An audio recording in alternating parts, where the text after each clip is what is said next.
राभास्वती नगर पालिका ward number 3 स्थित ज्योति कुञ्ज सामुदायिक वन क्षेत्रमा वृक्षारोपण कार्यक्रम आयोजना गरेकोमा खुसी लागेको छ।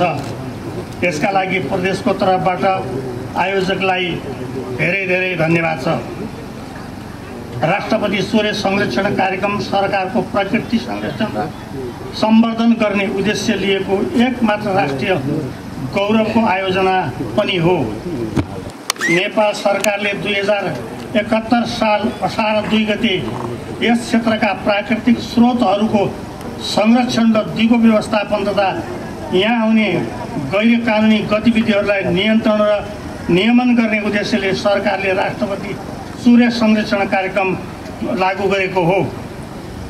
सूर्य संरक्षणको गहन अभिवारा पूरा गर्ने काममा सहयोग पुर्याउने नेपाल सरकार, वन तथा वातावरण मन्त्रालय, अन्य पूर्वाधार विकास गर्ने मन्त्रालय, प्रदेश सरकार तथा स्थानीय तह, सुरक्षा निकाय, सामुदायिक वन उपभोक्ता लगायत स्थानीय समुदाय विकास साझेदार सबैलाई धन्यवाद व्यक्त गर्दछु।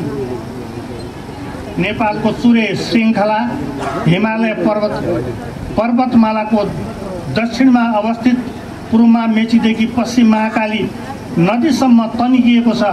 सूर्य भावर र तराई मधेसमा करिब 61% मानिस बसोबास गर्ने भएकोले पानीको स्रोत नै सूर्य क्षेत्र हो। 37 जिल्लाका कुल भूभागको झन्डै 13% क्षेत्रमा फैलिएर रहेको अत्यन्त संवेदनशील र कमजोर अवस्थाको सूर्य पहाड तराई मधेसको अस्तित्वसँग अन्योन्याश्रित सम्बन्ध राख्दछ।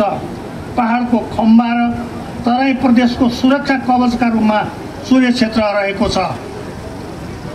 जैविक विविधता र दुर्लभ वन्यजन्तुको वासस्थान रहेको सूर्य क्षेत्र भौगोलिक रूपमा भने कमजोर, धेरै पानी पर्ने, भूकम्पीय कारणबाट अति जोखिमयुक्त छ।